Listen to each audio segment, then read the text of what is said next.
popcorn. I'm not sure kung ma-post ka niya, but hopefully I can. So, let me start with going back 50 years ago. 56 years ago, to be specific. A woman named Pasita Flores gave birth to an amazing boy. Oh, gusto na emotional. And God was so amazing, no? He created this man. Okay. He's the best person I've known in my life.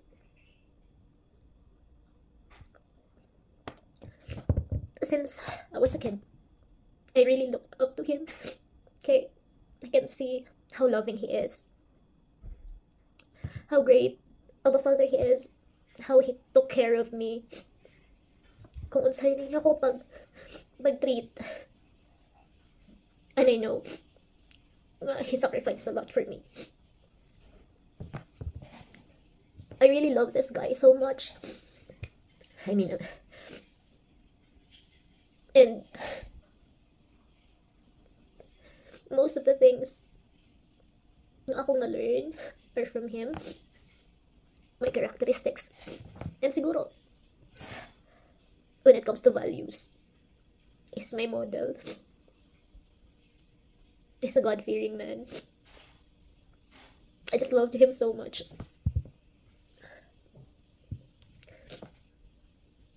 And if not, he's the best. He's the best father that I could ever have. Siguro kung anak ko to, I would still choose him as my father. Grabe na ako emotional. This is a drama. And for the people who knew me, they knew how emotional I am. And I'm just happy. So, the reason why I'm doing this pod is so I could let the people I know, my friends, and just everyone, to know how great my father is a provider. Okay, one of the things na akong i-consider why I want to do this is there's a lot of people out there who doesn't really know who my father is. Maybe you knew him sa iyang name, or maybe acquainted mo sa iya, but you don't know kung unsa siya, pagkatao niya, and even him as whole. So, I'd like to take this opportunity na i-share ang akong just a little bit of how I view him as a person. Okay, I want people to know how good he is. Okay, kanasap ako mag-wait nga, like, to tell everybody who he is pag nana siya sa lubnganan. Kaya ano ba ito, no? When someone dies, we tell them the good things about them, but they would hear it. So, di ko gusto ging anak nga istorya na ako sa mga tao kung unsa si Papa pag wala na siya. So, I want to tell everybody how good he is kung unsa siya sa ako ang kinabuhi, even while makita pa niya. Though I tell him the things I feel, we have a good communication sa akong father, but this is just me telling the people how I loved him. And of course, nga makita ko din niya. Actually, gusto din ako din makita sa akong father, but I also want you guys to know who he is. And isa gid sa pinaka-highlight ko sa akong man is he is a man of word. I remember most of the times when I was still studying, I have a lot of struggles, especially financially. But every time, yun ako pangayon sa iya, he never says no. Wala ko ka-remember yan na siya nga, anak, di man na nato kaya, or we can't do that, or di lang sa, maybe he did, but ang akong always remember is, naman siya nga, sige, pangitanan na nato pagi, and he always did. His ama niya, God-fearing. Ginapakita niya how important family is. And he will fight for it. I've seen it. Even his own life, he can sacrifice it for us. Even if I know how hurt, how tired he is, he keeps it to himself. even walang nilisod na siya, he tries harder and harder. He's the man whose patience is grabe good. Even if maagrabyado siya, to the point gani nga sa una nga, mapakustyon ako nga, nabrang sobrang man ni si Papa, maabot sa point nga, murag, nganong grabe man niya siya ka-patient, nganong grabe man niya siya kabuutan, medyo maabot sa point nga, murag bitag negative na. But I was happy he was my father. Wala siya bisyo, he loves the people around, he's willing to help, even if naglisod po siya. He's just an amazing man, and I can say nga, that's because he loves God. And one thing is for sure, I'm just really blessed. I thank God for giving me a father like him. I thank God for blessing me. Such a father figure beyond what I need. And a lot of people, especially itong mga nakakita sa pagdakot na ako, nakaila kang papa, probably they would agree kung unsa siya kamaayo. And I'm pretty sure of that. Of course, he's not a perfect man, because nobody is, and nobody will be. But I'm just super grateful, and I want you all to know I am not who I am if not because of him.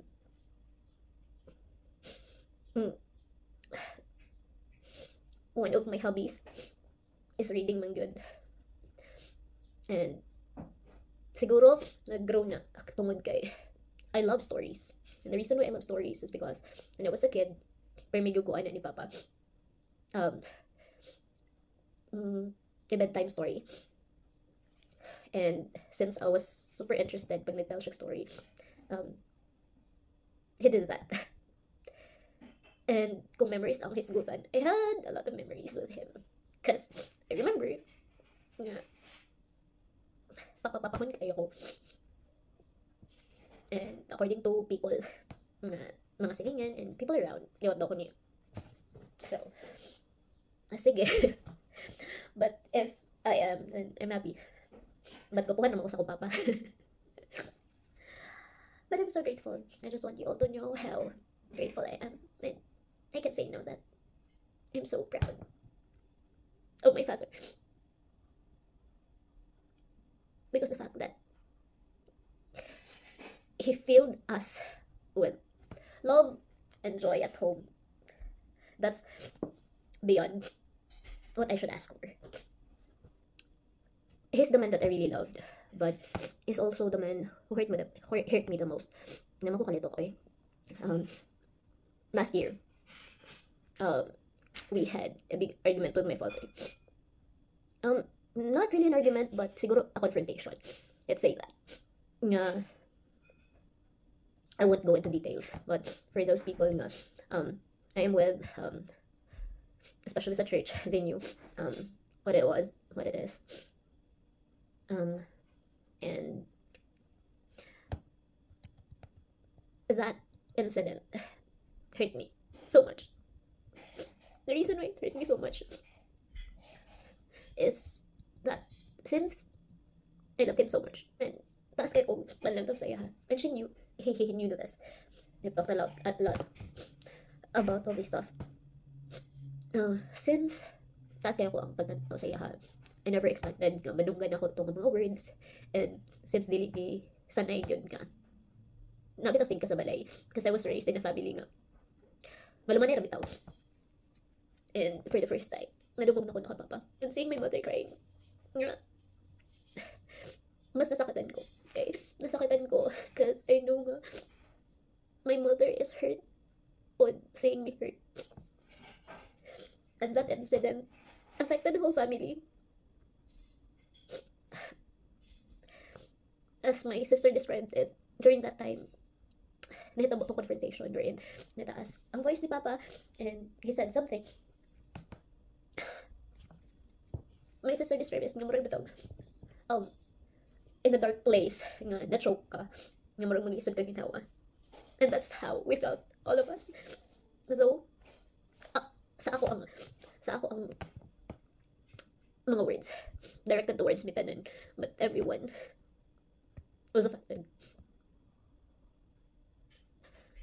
It took me months to recover, and I just praise God for the community that I have, the people at church encouraged me, who prayed for me, who never gave up on me.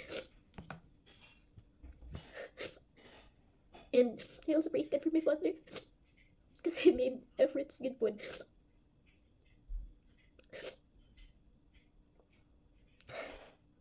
Nga, ma-process po na mo. I know he was hurting po, and I'm very sorry. But I praise God for that incident. Okay, yes, it hurt us, but it was also a blessing. Why? Because mas na-process ko, mas na-break ko. Na-break ko of the pride that I have, na-break ko of the negative things, the evil things sa akong heart. So, it took me a few months for me to heal. Kay, nabot ko sa point nga, even just thinking about my father would make me cry. Just looking at him would make me cry. Even, yan bitang misag blank na ako huna-huna. Hilak ako. And, when ako kasabot sa emotion, I can't control it. It's just so painful. Di na ko siya ma-explain. Hinanagin ko to that time nga. This is the most painful feeling I ever had. And the fact nga, ang nakapasakit sa ako is the person that I also love the most. Diba? Ironic siya. Siguro, God has plans. Hindi lang yun siguro. Okay, God had plans. Okay, as what my disciple leaders told me, nga, kung lahing ubang tao ang nag-imon na to sa ako, I wouldn't be hurt at all. But since it was my father, I hurt. At mga moment, those words nga nigawa sa mama ni Papa, it became my identity. Feeling na ko maon na to ako. And I blame myself nga, Lord, dilim ako. Dilim enough. Akong gihimo. I tried to be good. But useless man di ay. So, ana. Pero, gina-remind ko sa akong mga sisters and brothers in Christ nga, my identity are not the words coming out from the mouth of my father, but my identity is in Christ. Then, they also told me nga, it's not my father. Ang akong pain should not be directed towards my father. Kung nako anger, dili siya dapat directed sa akong father. Okay, it's not my father who said it. It's the enemy who's using it. And eventually, by the help of the Holy Spirit and the people that God used, na okay ko. Then fast forward, our relationship with my father get better kay from, let's say, kung ani na ko siya ka-love sa una, ni zero gid siya. And after conversation point kay I have a talk with my father after the incident, slowly ningon ako nga, yes, I forgive my father. Pero naglisod kog pangita bitaw, how can I love him as I loved him before? Yan mo rin nawala bitaw ang love sa akong heart. And usay di siya mag-make sense, diba? I remember that time kay kaning nga mga moments, it was February last year. Ang messages, it's finding ang messages sa mga preachings about love. I know it in my head, but I've been telling the people around me nga, I can't apply it. I just can't do it. Maglisod ko ang love. And by time, slowly, nagain ko love towards my father. Kaya slowly bitaw mga 1%, 2%, siguro ana. Kay hard yun siya. Disod kayo. And then, just one time, while I'm having my devotion, actually it was, I think in January, if I was not mistaken, I'm not really good in memories, and I don't have the time na to go through my journal. So, ang mga messages po that time is about humility. Tapos, I came to the point while I'm doing my devotion, kaya bitang murag, gibubuan ra ko, murag bubuan ba, peace and love na coming from God. And murag nibalik bitaw ang tanan nga love nako sa akong father. First, murag realize nako how God loves me so much. And since God loves me so much, na-remind po ko how my earthly father loves me so much. So, na-amaze ko, kay, grabe ka, kaya naman siya miracle, na out of nowhere, and it's beyond comprehension. beyond comprehension gid ang peace, joy, and love nga nahatag sa ako that time. I remember I was just crying. Lord, grabe, love kept sa ko, Father.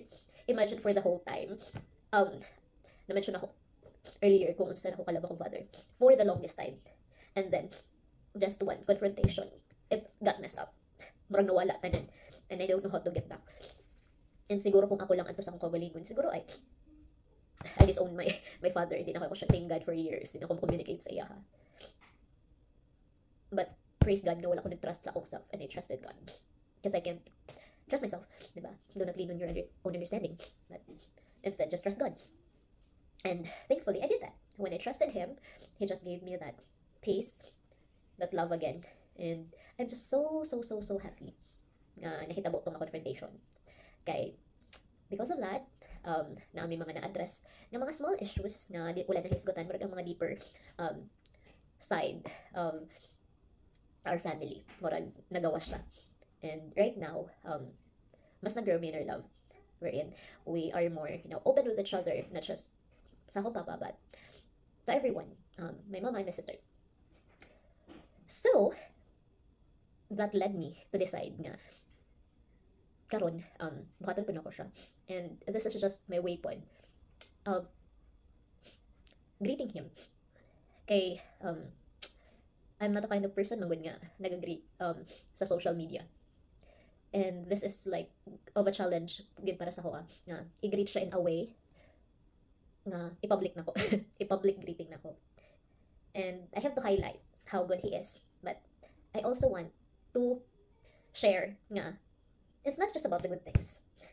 There's a lot of issues within the family, kaya that's normal. And the big issue nga nahitabo sa mua.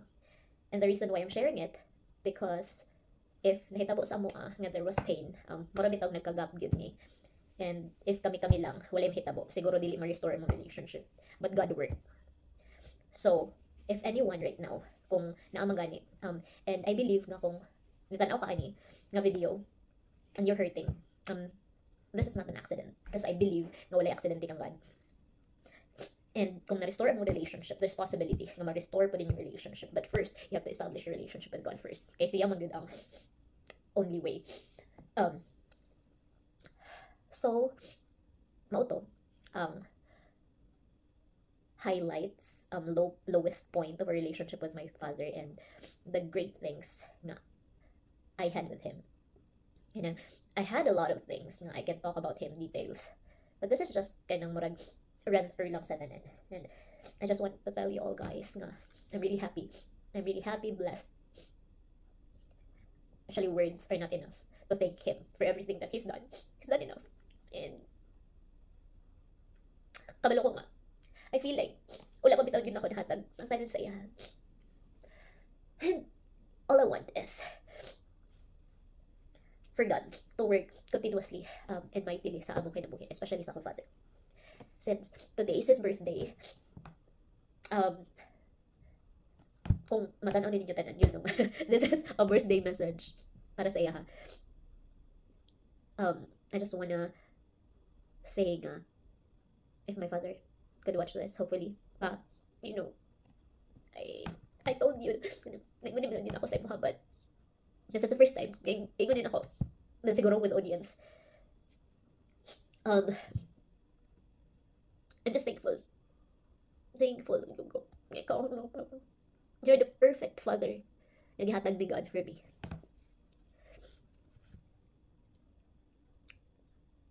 And to every one of you, I know some of you would probably greet happy birthday or type in.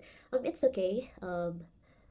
But I'm not sure man good if maabot sa iyaha, if you can read it, or if mariligid ba na ako, kay lipanon ba ako.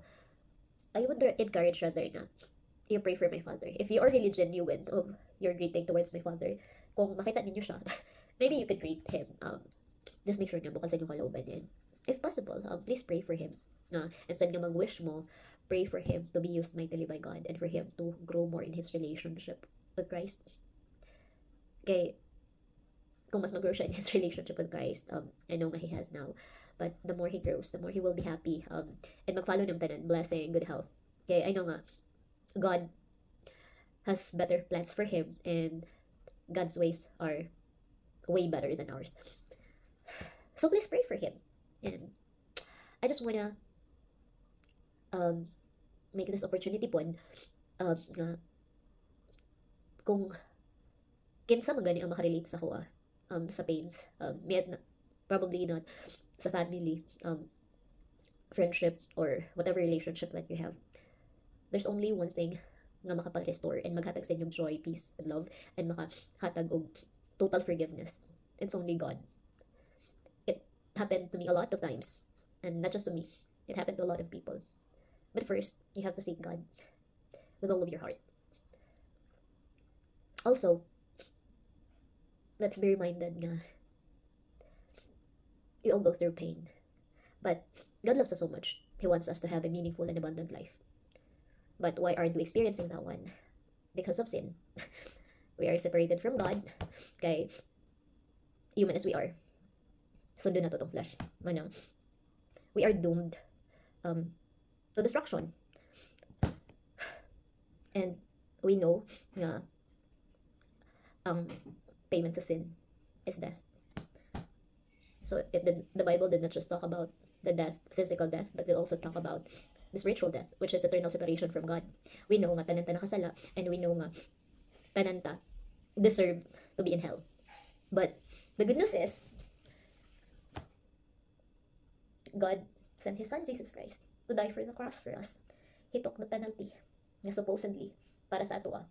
And because of that, we'll go to heaven because of Jesus Christ.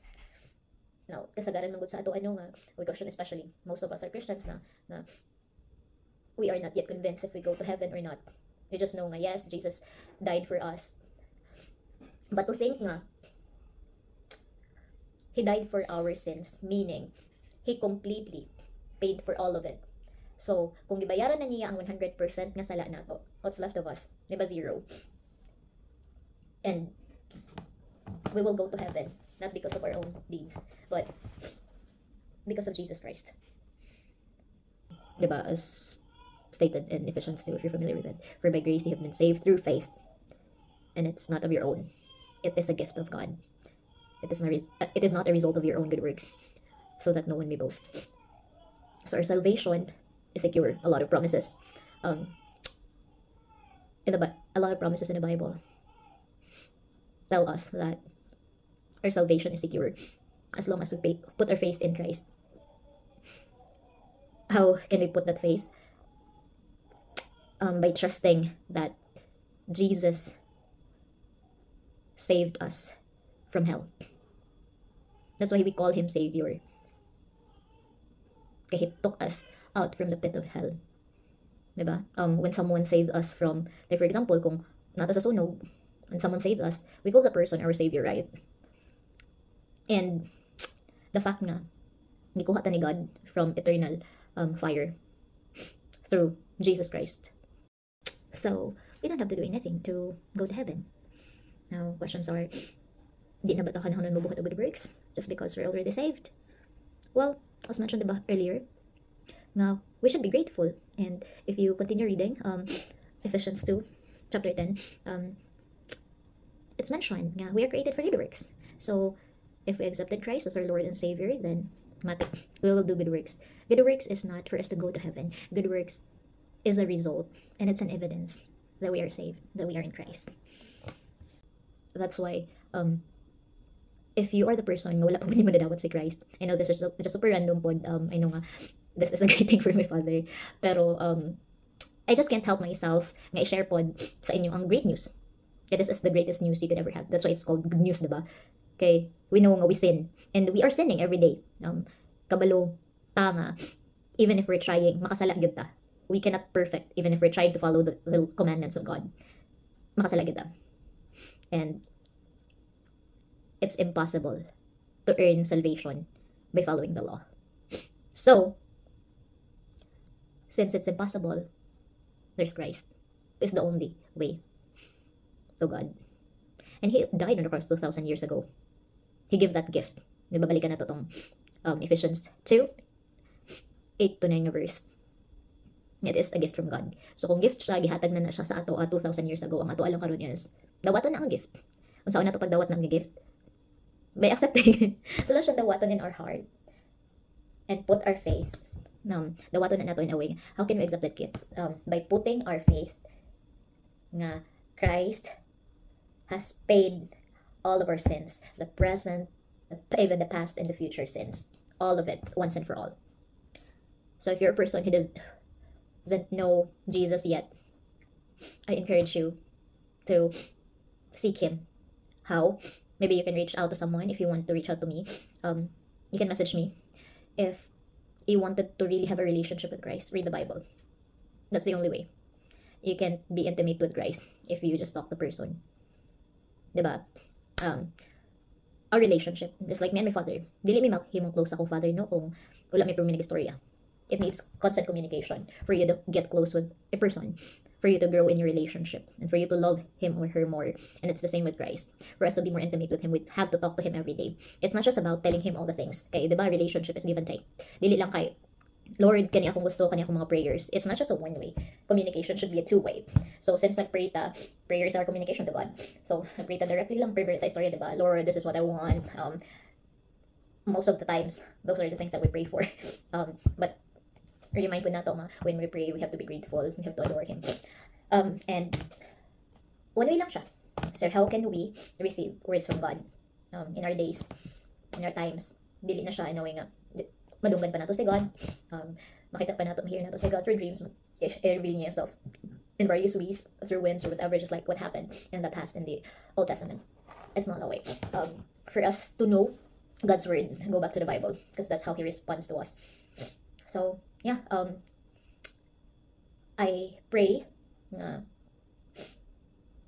if you are listening to this right now, it's not just the story of us, may mong paminawan, but hopefully this would lead you to say a personal and intimate relationship with Christ, especially if you're in pain, especially if you're hurting. Kaya once nga ihatag ni God ang peace and joy mo, it'll be easier for you to forgive and to restore the relationship that you have, to make an effort in restoring it. Okay, there are times nga even if you're healed already, the other person is not yet ready, but if you continuously pray for it, God can move mountains. He can make impossible things possible. So, yeah, I hope nga this video greeting would reach to my father, and hopefully to the people pod nga kailan na mo. And also, one last thing, kay dili lang si Papa ang nag-celebrate karon. I know nga there's a lot out there, but nakisabay pod ako ang cutie nga igagaw / pagumangkon. So you might be confused. So first cousin ako siya sa father's side, but I mean mother's side, but sa father's side pagumangkon ako siya sa pag-agawan. So half and I just wanna greet this little cutie. Happy birthday pod. I'm not sure kung samtan na nini mo. Probably not yet, but yeah, it's been a while since I saw you. Shoni. Happy birthday. Pod sa tanan nga ng birthday. And if you are someone nga nag-hurt pa karon, let me just say the short prayer for you. Dear Heavenly Father, I thank you for this opportunity, Father God. I thank you for the life of whoever who is listening this message right now. Lord, I pray for blessings sa ating tao. I pray for healing, and I pray that he will seek you more, and he or she will have an intimate and personal relationship with you. I pray, dear Father, that you move mightily in the life of this person, Father God, so that you can use him or her to be a blessing to others, to be a model, to be more Christ-like, as they will be utilized as well to further your kingdom. This I pray in the holy and precious name. Amen and amen. Thank you, by the way, for your time. I hope na you'll have a blessed and fruitful day ahead. Bye.